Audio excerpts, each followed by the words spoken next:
દ્વારકાના ખંભાળિયામાં સરકારી અનાજનો ગેરકાયદેસર જથ્થો ઝડપાયો હતો.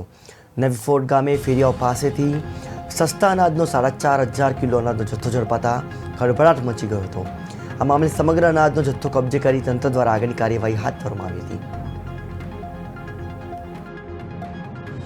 કરતાવાની જાણ મળેલ તેના આધારે નવી ફોર્ટનું જે પાટિયું છે ત્યાં સ્થળ ઉપર જતા 8 થી 10 રાજસ્થાનના મજૂર વ્યક્તિઓ હોય એવું લાગેલું અને તેમના દ્વારા ત્યાં જુદી જુદી જગ્યાએથી ફેરિયા તરીકે એકઠું કરેલું છે એવું જણાય અને ત્યાં સ્થળ ઉપર જે જથ્થો હતો પરંતુ તેમની પાસે બિલ કે કોઈ અધિકૃત વિગતો ન હતી, પરંતુ તેમને પ્રાથમિક પૂછતા તેઓ કોઈ પણ લોકો સસ્તા અનાજની દુકાનેથી લેતા હોય અને એમને ન જોતું એવું અનાજ અમે એકત્રિત કરેલું છે.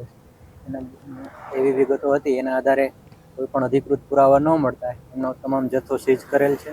કરતા